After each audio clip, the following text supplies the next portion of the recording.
Do you have to believe it before you see it? If you want to know my take on that and how we manifest, then stay tuned.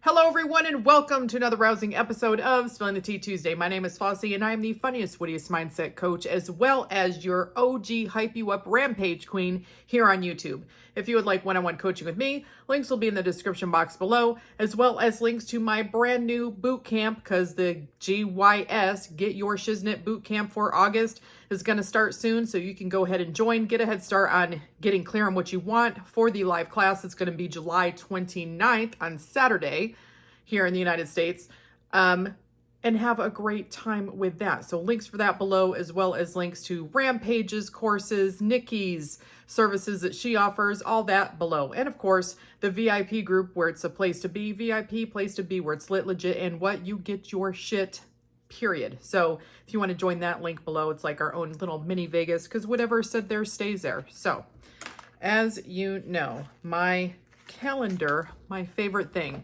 for Spill the Tea Tuesday, says what you see is what you fucking get.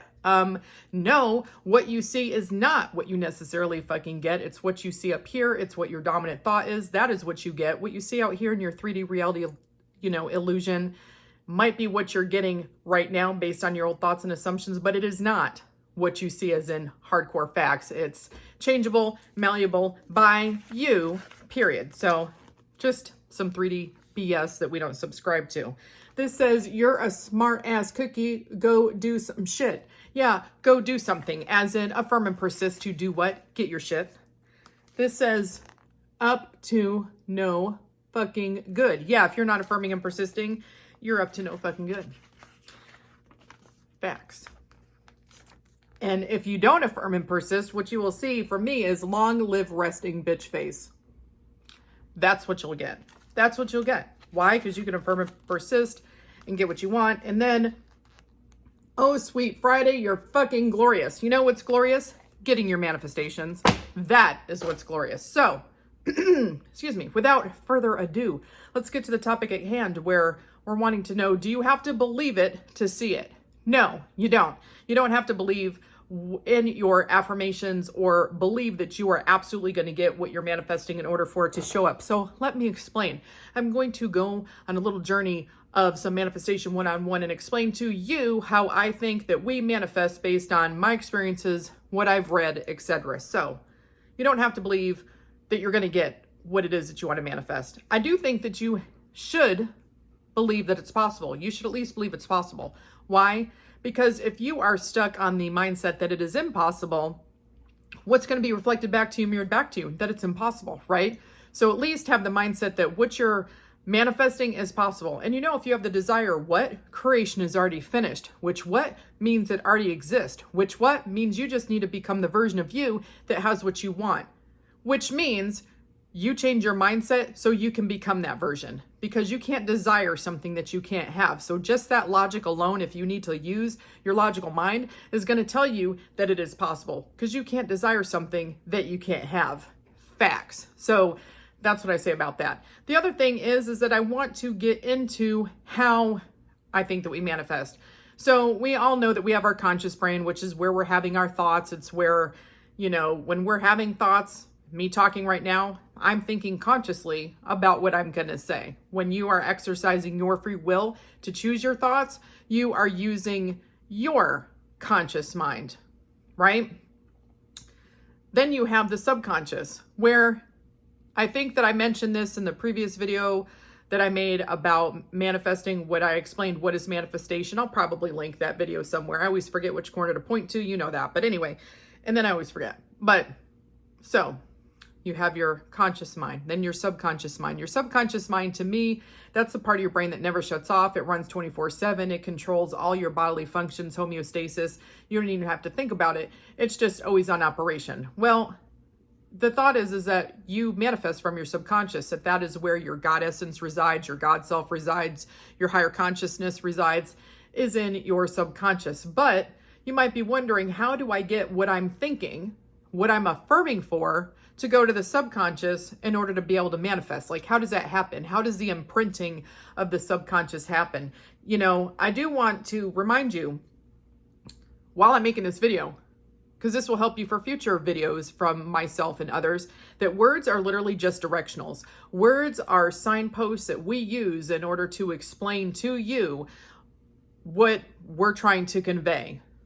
Different words mean different things in different places, but you might hear, you know, me or even other coaches like Sammy that you listen to use different ways to explain things. Words are just, you know, a descriptive measure to get you to understand our thoughts, what we're thinking, so that you can understand what we're trying to tell you. So, you know, you have to remember words are what it implies to us versus what it implies to you. We try to explain some things in some different ways to help you to understand. But having said that, we're going back to the explanation. I got sidetracked for a second. Anyway, so you might be wondering, how does my subconscious get imprinted? Which is something that you hear some coaches say. And what that means is when your subconscious is imprinted, that it has bought what it is that you are changing your dominant thought to. And once your subconscious mind accepts, I call it having a buy-in of the new thought that you're creating, the new dominant thought for what it is that you're manifesting, that's when your 3D reality is going to conform.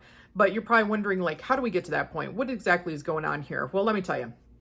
So Joseph Murphy, I like one of his explanations the best. He talks about having a gatekeeper between your conscious mind, where you're purposely having thoughts, where you're purposely choosing what to think, and your subconscious, where you manifest from. I think gatekeeper is a little old-fashioned though, so I call mine the bouncer. You know, the bouncer who stands outside the nightclub, who decides who's cool and who's not, and who's going to get the fuck in and who's like getting, you know, out of here, who's going to be rejected. Well, that bouncer pays attention to your thoughts.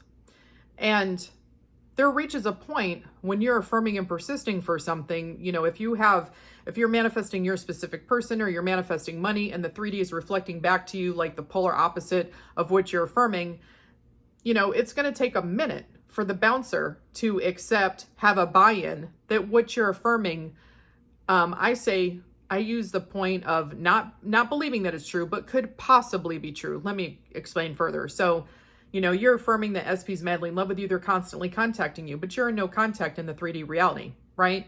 And so when you initially are affirming and persisting that you're in this relationship and the SP's blown up your phone, the bouncer is looking at that coming across saying, that's an absolute lie. Like, that is literally not even true. And it rejects it. It doesn't go to your subconscious. The bouncer's like, boink, I don't give an F about this. This isn't even close to what I'm thinking, what I'm experiencing. Like, this isn't what's happening. No, like, we're being ignored. We're being rejected right now. And so you keep affirming and persisting that no, like, SP and I are SP's madly in love with me, and we're in this relationship. They're blowing up my phone. And there reaches this point where the bouncer, who's keeping an eye on who's cool and who's not, and decides who gets in and who doesn't get in, to the subconscious starts to say, wait a minute, she or he, whatever your gender is or whatever gender you subscribe to, she is thinking that a lot. And therefore, I think that it could possibly be true. Possibly. Because it's, you know, consistently what is being thought about on this topic. I think it could possibly be true. Yeah, I think that it could be. I think I'm going to buy that this could possibly be true. And so the bouncer has a buy-in, decides that it could possibly be true, and allows the thought to go into your subconscious mind, work, and start to imprint. So I say that it's when you get to the point in your mind where that part of your mind thinks that it could possibly be true, not that it is true, not that it's absolutely true, not that it's true without a doubt, but that it could possibly be true, that you're start to have a buy-in of it. Your mind starts to have an acceptance of it as possibly being true. It goes to your subconscious, and from your subconscious, where we're connect, you know, your subconscious mind, where your God self is, where your higher power is, your God essence, higher consciousness, whatever that you're calling it, that is connected to all of the God essence, higher consciousness, higher power that is, because there's that interconnectedness. You know, you start to shift to the reality where that's true. Things start conforming. You have some sort of potentially bridge of incidents. If that occurs, bridge of incidents means that there might be a series of events that bring your manifestation to you to fruition. Sometimes they're obvious. Sometimes we don't know about it. Sometimes we hear about it later. Sometimes there isn't anything that seems to an obvious bridge of incidents to you. So don't worry about any of that. But Whatever happens, happens, and your 3D reality conforms. I think that there's multiple realities. I think that we switch to the reality where what we're, because creation is already finished, you just have to become the version of you that has it. You become the version of you that has it by changing your dominant thoughts and assumptions, by changing your mindset to having that bouncer who is being the protector of the subconscious, to think that it could possibly be true, so that it can go to the subconscious, so that you can shift to the reality where it exists. I know that that can seem, a lot of times we don't talk a ton about reality shifting. It gets confusing to people. All you have to know is your 3D reality is going to conform. It's going to appear to conform to you. It's going to appear to change, although it doesn't truly change. You just have a shift, because all change comes from within. We change our dominant thought, which changes, changes our mind to thinking that it could possibly be true, so that our 3D reality can conform. That's essentially, how it works. What's the main way that we talk about changing our dominant thought? Through repetition. You do repetition. It doesn't matter what you're experiencing in the 3D. If you continue to do repetition while you continue, and you're persisting despite what you think or see or hear in the 3D, and you're choosing to look at that 3D with indifference, look at it as I'm not going to do a bunch of overreacting. I'm going to keep my thoughts at least focused on what I want. The majority of my thoughts about that subject are going to be focused on what I want. Your mind at some point is going to do that buy-in, because the bouncer gatekeeper is going to have some level of thinking that it could possibly be true, and therefore it'll manifest. You might be wondering, well, how come it is then when I think a fleeting thought about XYZ that it shows up? Like, for example, I had a thought, was talking to an old manifestation buddy, wanted the handyman to cancel with me because I wanted to go get a pedicure. Like, I just knew I wanted to get a pedicure. And it was kind of like, yeah, maybe he'll cancel or whatever. And then no sooner do we have this discussion, I'm getting a text from the person saying they need to cancel. Like, why does things like that happen so quickly? Well, it depends how much resistance that you have to something else. It depends what your other assumptions are. Like, you don't have to necessarily affirm and persist for everything that you get.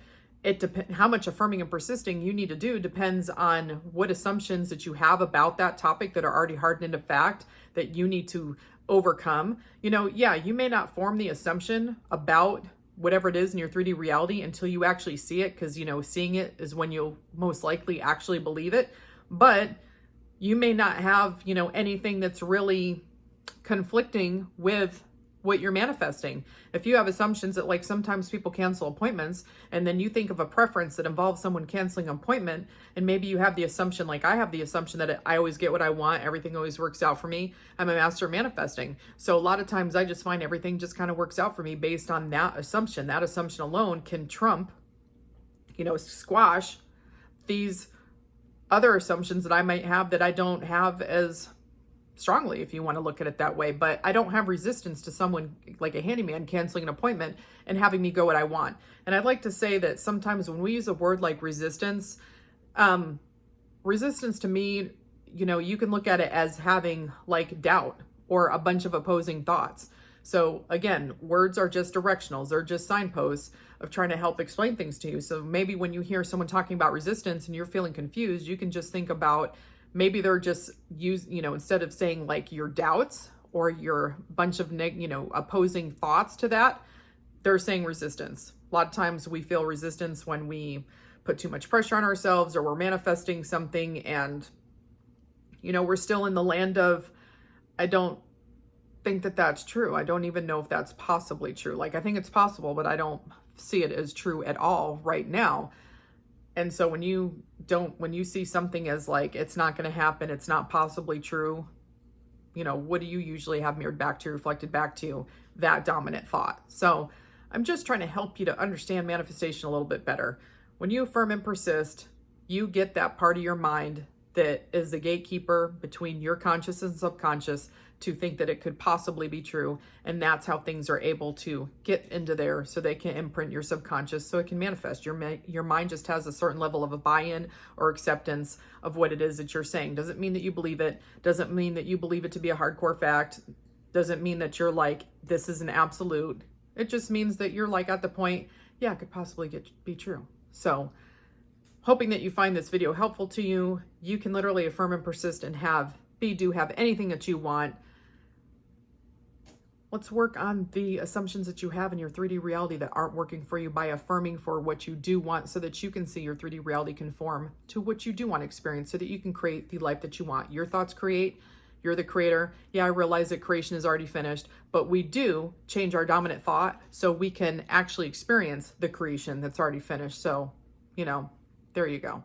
Anyway, as usual, hope this is helpful to you. I'll be back with my next Spill the Tea Tuesday video next week. If you have any comments that you'd like to drop, video suggestions, things that you want to talk about, rampage ideas, drop them below. And then don't forget to check out the boot camp because that is starting up here soon. So until next week, I'll talk to you later. Bye.